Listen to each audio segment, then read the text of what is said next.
What's up guys, Jeff Cavalier, ATHLEAN-X.com. So today we're going to talk about the chest. And we're going to talk about those mistakes in your chest workout that every skinny guy makes. We call him skinny.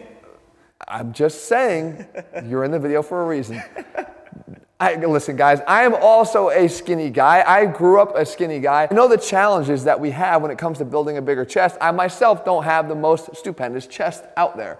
But I will tell you this, there's things that we actually can do in our training that will have an immediate impact. And we have to first realize that anatomically, we're at a bit of a disadvantage. The skinnier you are, the longer and lankier, you can demonstrate that, can't you? The longer and lankier that you are, the more of a disadvantage you're at, even from a physics standpoint of the exercise, such as even a bench press, that make it more challenging for you to use it to your advantage to build a bigger chest. Correct. We're going to talk about those things and what you can do for that. And then there's compensations that actually come along with having these anatomical differences. Yep. So if we're going to do this, guys, we got to do it right. Let's start with some of those challenges so we can all relate to what it is that's holding us back. And I mentioned the arms in the first place, and we're talking about the difference between the longer, lankier guy, the skinnier guy, and the shorter, stockier guy. Right. When it comes to the bench press in particular, the mechanics of the exercise are in your favor the shorter your arms are. The less the bar has to travel, the less work you have to do. But along with that is this sort of evil sort of side effect,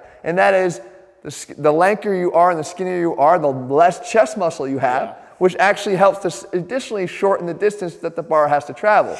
So when you don't have the chest in the first place and you have to do more work, it becomes more challenging to build a bigger chest to shorten that distance. We're at a big disadvantage, guys. We're in a big cycle here. So what can we do? Well, we can't change those long, lanky arms. Right. But what we can do is change them relatively. Okay. And we could do that by changing the positioning of our body when we lay down to do a bench press. So here, we got to create this arch. Yeah. And all the skinny guys I see forget to do this. They don't realize how important this is to actually changing the entire mechanics of the exercise. By creating the arch, you're essentially doing this. You're actually creating more of a decline bench press. And we know that if we were going to evaluate our strength levels on a flat, an incline, or a decline bench, we're likely going to be able to perform much better on a decline bench press because we're shortening that distance the bar has to travel. Yeah.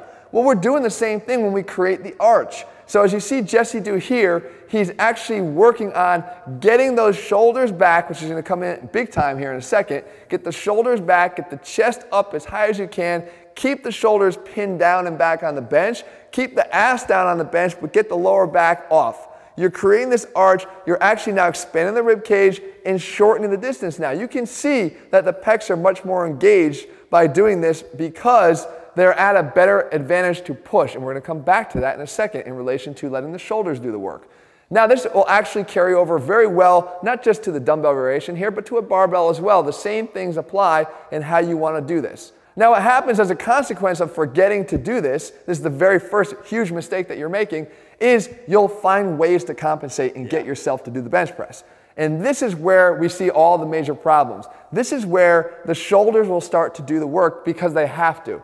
If you have a long way to travel, the shoulders have to keep pushing and pushing to get that weight off. As a matter of fact, Jesse, let's show what this looks like. If you're in this position here, if the shoulders are going to do, you can evaluate, have somebody evaluate from the side. Jesse, I'm going to manhandle you here in this video. If you're going to manhandle me, the next video, I get to debut my brand new intro that I've been working on for a lifetime. Guys, I told you created a monster here. All right, fine, I'm going to manhandle you, okay? Okay. All right, so listen, so the chest here is, I'm just going to leave a red mark. The chest, when you put it up here, if you have somebody evaluate you from the side, you want to be able to see, let's go with this arm over here, you want to be able to see the chest and the chest only and not the shoulder peeking out from the side. Correct. If the shoulder's peeking out and it's leading in front of the chest here, it's doing the work, but as a consequence of that, it's actually going to take a lot of the effort and focus off of the chest.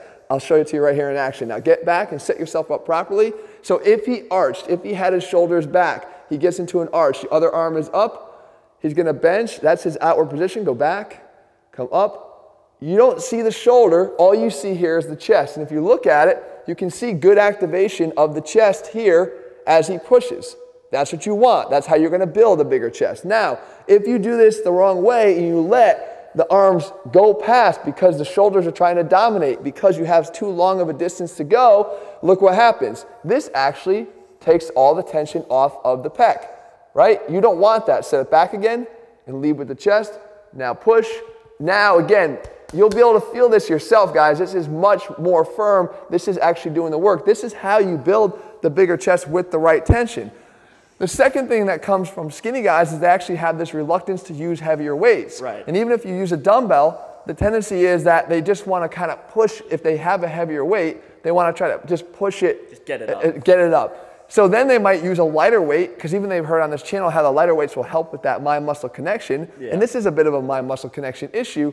But in doing that, then they just kind of go, again, too light so that they're letting everything go with it. You're trying to accelerate and you're getting your shoulders in front. Right. So what you want to do is you don't want to shy away from the heavy weights. The heavy weights will actually allow you to stay back, because you're going to want to push back as you push up, which will allow you to do exactly what we're talking about. Yeah. Keep the shoulders out of it and let the chest initiate. You can see Jesse doing that here.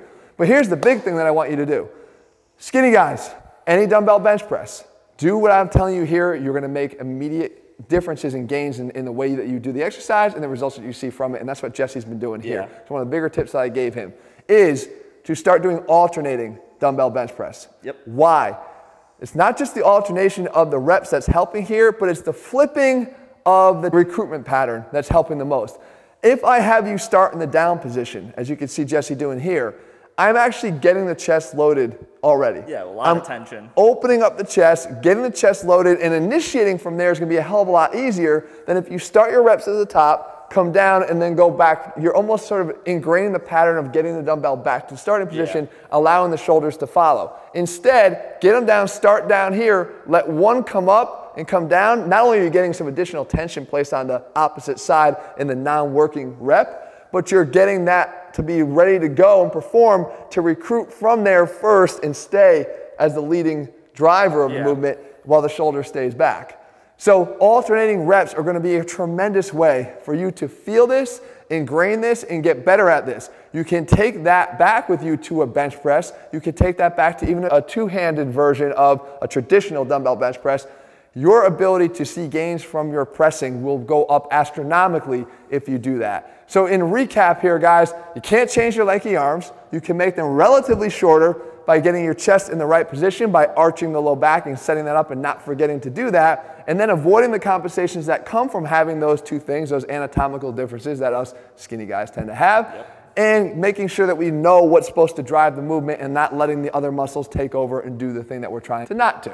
Let the chest take over, not the shoulders. There you go. This is a chest video, right? And then also, makes a hell of a lot of sense. Also incorporate alternating dumbbell movement. Exactly. Yes. Thanks for reiterating everything I just said. You're welcome. And you can sit there and work on that intro for a little bit while if you want. So guys, I hope you found the video helpful. If you leave your comments and thumbs up below, let us know what you want us to cover. We'll do our best to do that for you. If you haven't already done so, guys, click subscribe and turn on notifications. And all of our programs incorporate the how of what we're doing, right? And because the how matters and also the why we're doing it matters, so that when you go back to your workouts, you have the freedom to bring these things into your training and benefit from them rather than just saying, hey, Jeff told me to do a bench press, so that's all I'm going to do. I don't think that's enough. All of our programs build that into every single workout we have. So if you're looking for those guys, they're over at ATHLEAN-X.com. In the meantime, stay tuned for this idiot's intro, and I will see you in a few days. It's going to be glorious. See ya.